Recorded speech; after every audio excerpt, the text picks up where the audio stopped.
On this Friday night, new details on the Ticketmaster Cyberattack. How many Canadians were affected? The info hackers did not get, and the major change to better protect customers. Mayhem at McGill University. The violent confrontations and the cleanup. The border worker strike averted for now. Where negotiations are at, and the new deadline to make a deal. Plus, a record-breaking run and a wheel well spun. The time is right for me. Pat Sajak's final farewell to Wheel of Fortune. Global National with Farah Nasser. Good evening. Thanks for joining us. We begin tonight with files obtained by Global News highlighting just some of what was compromised in last month's Ticketmaster hack. The data of around 560 million customers, including the info of Canadians, was stolen. Cyber attacks, especially those involving ransomware, that's where your data is held hostage for a price, are becoming increasingly popular.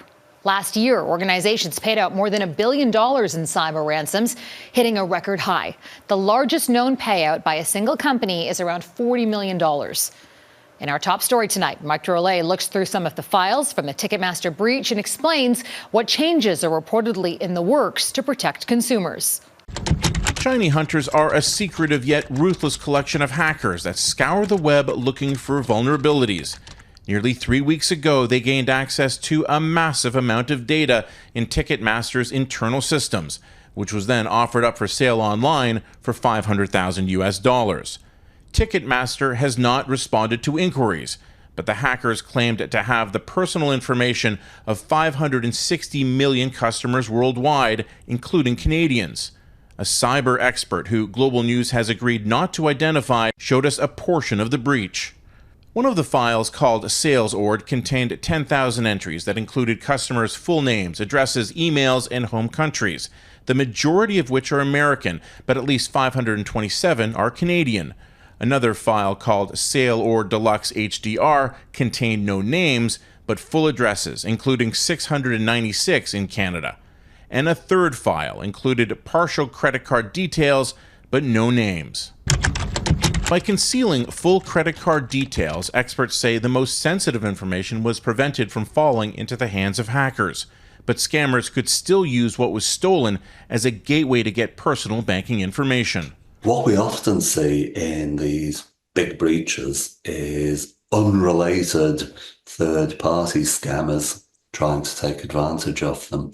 They will send out spam messages offering people free credit monitoring. Sign up here, click the link. They will send out texts with the same message. So how do these breaches happen?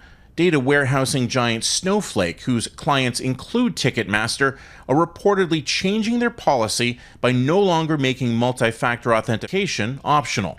Turn on multi-factor authentication. That's the biggest piece of advice. Multi-factor authentication absolutely is table stakes when it comes to securing yourself, a company. We need to make sure that this is understood. Consumers might find it onerous, but so too are data breaches. Mike Drolet, Global News, Toronto.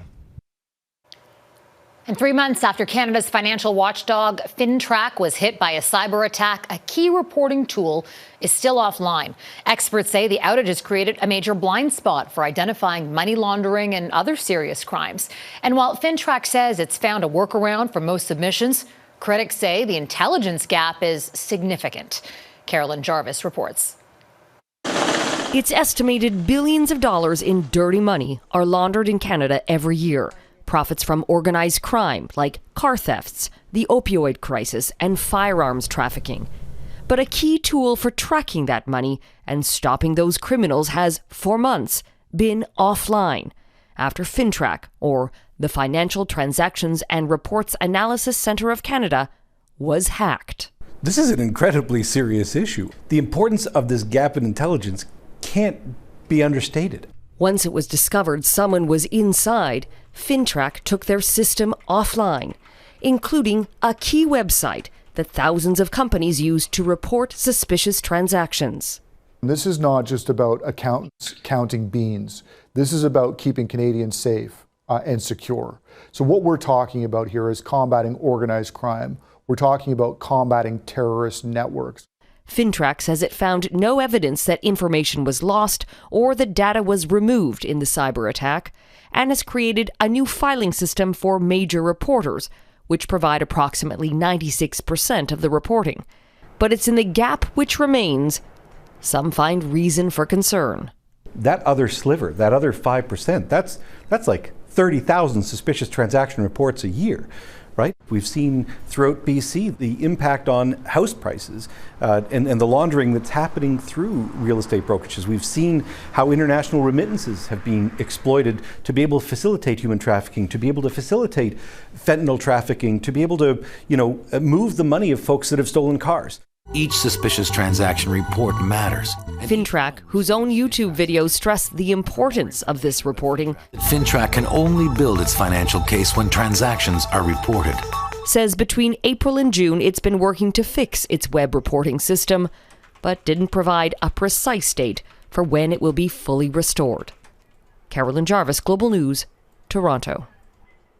Weeks of peaceful protests boiled over at Montreal's McGill University late yesterday after pro-Palestinian demonstrators barricaded themselves inside the school's main administration building. More than a dozen people were arrested, and the university is saying this escalation is troubling. Mike Armstrong reports. Cleanup crews at McGill University were busy overnight. If you didn't know about the occupation of the administration building and the violent confrontations outside just hours earlier, the only hint of something was the faint red paint over the entrance. Well, that paint went up just a few hours after pro-Palestinian protesters took over the James building. It was a group calling for an escalation of tactics as supporters of that group faced off with police outside. Inside, protesters were being arrested. 13 are charged with breaking and entering. As they were being pulled out, police dispersed the crowd with pepper spray and tear gas. 2 more arrests were made. The encampment has been up at McGill for 42 days, but this was the first time protesters and police have squared off. Police will respond to the situation they face. Yesterday there was an illegal occupation. For the most part, police have watched but left the encampment and protesters alone. That, as the university says, there has been an escalation of tensions. In a statement Friday, it says masked protesters have targeted the residences of senior managers, protesters hung an effigy of an Israeli politician, and there have been verbal altercations with families on campus taking convocation photos. Then came Thursday night. Staff in the administration building had to shelter in place while protesters banged on doors and yelled threats. McGill says, quote, "None of this is peaceful protesting. It is designed to threaten, coerce, and scare people." Meantime, both sides are blaming the other for talks aimed at finding a resolution falling apart. Mike Armstrong, Global News, Montreal. The United Nations has added Israel, Hamas, and the Palestinian Islamic Jihad to its so-called list of shame. It's part of a report documenting alleged rights violations against children in armed conflict, set to be presented to the UN Security Council next week. Since October 7th, it's estimated more than 13,000 children have been among the more than 36,000 people killed in Gaza. And today, Palestinian medics say 3 people were killed by an Israeli airstrike on a UN-run school. Just yesterday, another UN school in Gaza was hit, with at least 33 people killed, most women and children. Israel maintains it is targeting precise locations where it says Hamas militants are located. Palestinian-Canadian families desperate to get loved ones out of Gaza are accusing Ottawa of putting up unnecessary and unfair roadblocks in their way. The federal government has said it will grant 5,000 temporary visas to residents of Gaza. Only a fraction of those visas have actually been granted, and then only after people find a way to get out of Gaza and into Egypt. As Heather Yourex-West tells us, families with loved ones in harm's way say the delays are fully preventable and within the government's control. Hello. It was a moment of joy and relief in early April. We managed to get 11 family members out of Gaza on our own by paying about $75,000 so far to do that. Tamer Jarada thought he was doing everything right. In Egypt, his sisters and young nephews completed their applications under Canada's special temporary visa program. But 2 months later, the family's wait continues. Canadian officials telling them the women and children will not be given permission to come to Canada until the men in their family, still in Gaza, can be assessed. This doesn't make sense. Gaza is under 100% blockade. Nothing can get into Gaza and nothing can get out. Last month, Israel seized control of Gaza's entire border with Egypt, so previous pathways out of the country are now closed.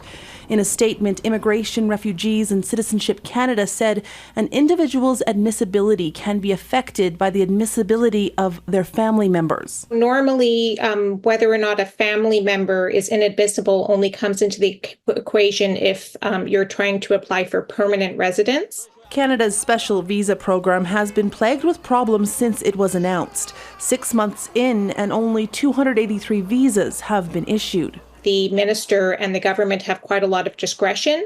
And as we have seen throughout this process, the restrictions that are being placed on Gaza are much more severe than in other similar kinds of cases. I strongly believe that this program wasn't developed in good faith. With their permission to stay in Egypt now expired, Jarada's loved ones are stranded, living in limbo with no safe place to go. Heather Yourex-West, Global News, Calgary. In the southern and western United States tonight, 31 million people are under excessive heat warnings as a massive heat dome sits over the region. Definitely do have more extreme heat that usually hits us nowadays. I think there are definitely drastic changes coming. The heat is reaching as far north as California's Central Valley. Farmers there say the temperature spike has been dramatic, from the high 20s on Monday to now over 40 degrees Celsius. In Phoenix, temperatures have been pushing 45 degrees, and Las Vegas isn't much cooler, breaking a record high of 44 on Thursday. A stark warning tonight for Calgarians after a water main ruptured. The city's asking residents to reduce its water usage even more because it's at risk of running out. We're asking you today to reduce your water use an additional 25% of what you reduced yesterday. And we're hoping everyone can do just that little bit more. Some areas of the city remain under a boil water advisory after a major water main broke on Wednesday. The size of the break is unprecedented, so there's no timeline on when repairs will be completed. The cause is still under investigation. Canada's border workers are staying on the job for now. Coming up, the new deadline to make a deal.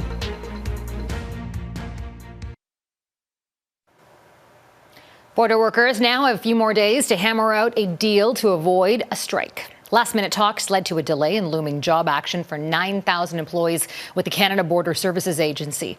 Their union now says there won't be a strike until at least Wednesday. David Aiken reports.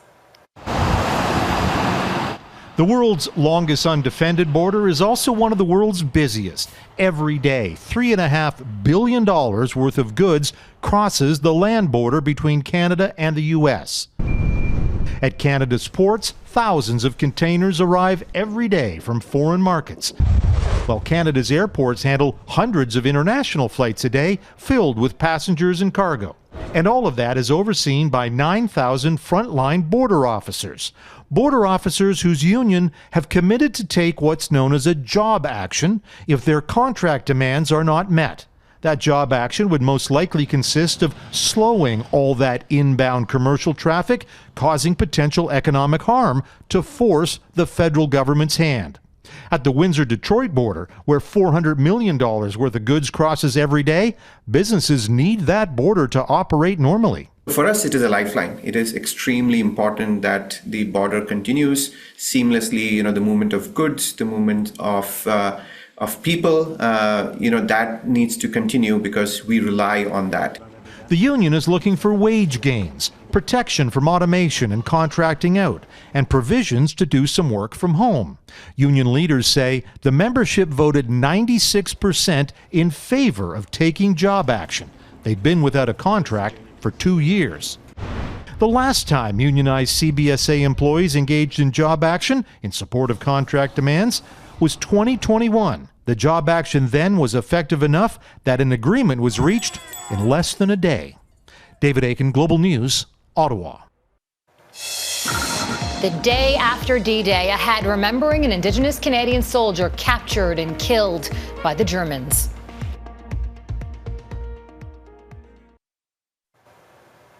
After marking the 80th anniversary of D-Day this week, it's important to remember the bloodshed had only just begun for Allied soldiers.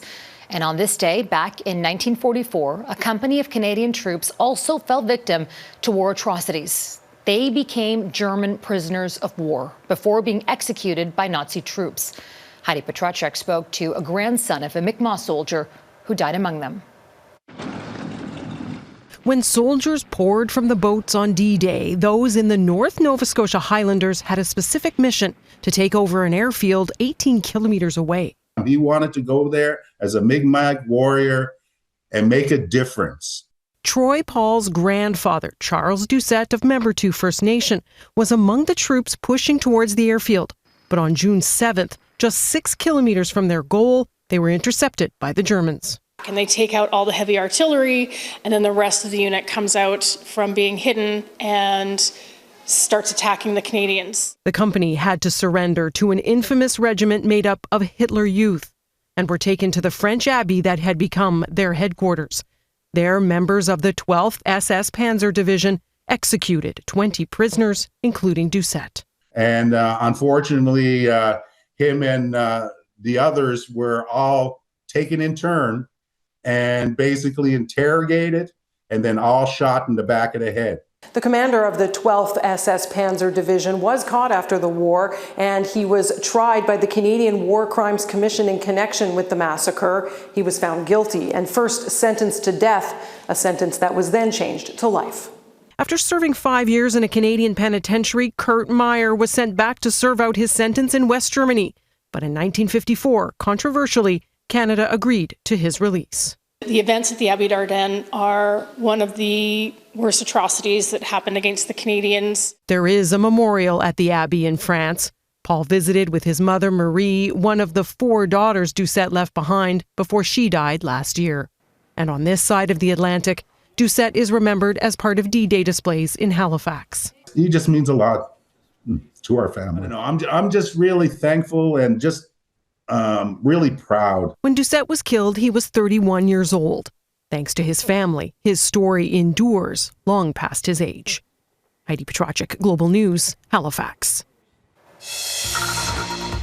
The end of an incredible run on television. Pat Sajak's parting words are next.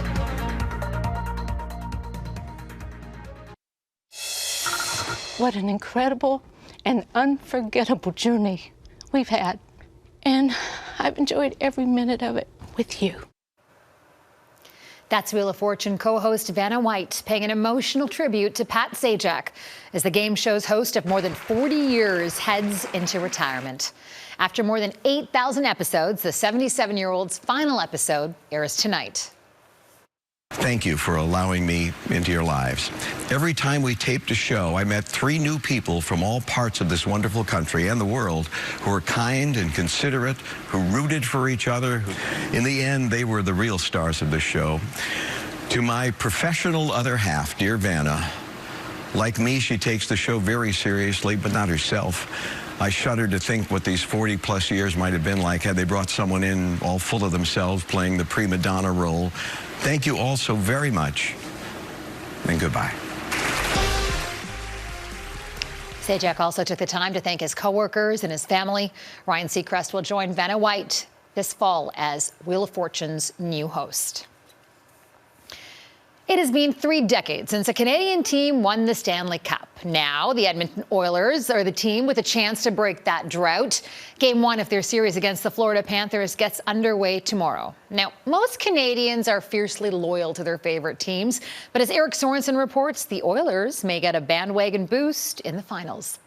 The last Canadian team standing makes Edmonton Canada's team, right? We believe! Oilers, Oilers, let's go! Let's go! That feeling isn't exactly nationwide. Not like the Raptors championship or even the Blue Jays. As the only Canadian teams in pro basketball and Major League Baseball, hockey has always been different. Like Vancouver fans who live and die with their team. Still our city. We're not going to riot. We're going to keep it chill. 10 years ago, when Montreal was the only Canadian team to make the playoffs, there was no way Leafs fans would back the Habs. No, not a chance. Never. No. Never. That's a long time, and maybe those hard feelings are softening a bit to bring this back home after 30 years. Normally, Edmonton has the support of 9% of Canadian fans, mostly in Alberta. But a new Ipsos poll this week says 57% of Canadians will cheer for the Oilers and only 9% for Florida. Granted, there are pockets of resistance among ardent fans of the other 6 teams, but Ipsos found almost 70% of Canadians somewhat or strongly agree that Edmonton should be considered Canada's team. Now, it's not as if the Leafs were in the finals and the map would look more like this, a hockey country happily united for anybody but Toronto. No, this is Edmonton, a small market Canadian team with the best player in the world who also happens to be Canadian. It feels good to maybe unite the country a little bit and have something to bring people together. A Canadian team hasn't won in over 30 years. That's what Boston Pizza had in mind with this ad campaign, suggesting bitterly divided Canadian fans could come together just this once. Let's cheer with the fans we've always cheered against. That won't work for everyone, like this workman at a Calgary hot dog stand. What's your team? The Calgary Flames. Damn dirty Oiler. And don't expect bars in Montreal to be teeming with Oilers mania. In Montreal, not that much electricity. People do watch it, but from home. But Calgary is the heart of anti-Oilers territory. And even here, there's some willingness to get on board. They're fun to watch, so I think I'll be supporting them. It's still Alberta, right? Calgarians supporting Edmonton. Man, it has been a long time waiting for a Stanley Cup. Eric Sorensen, Global News, Toronto. And that's Global National for this Friday night. I'm Farah Nasser. Thank you for watching. Tonight's Your Canada is the Prairie Lily Riverboat in Saskatoon. Neethu Gurcha will be on the anchor desk tomorrow. Until Monday, take care of yourselves and take care of each other. Have a great weekend.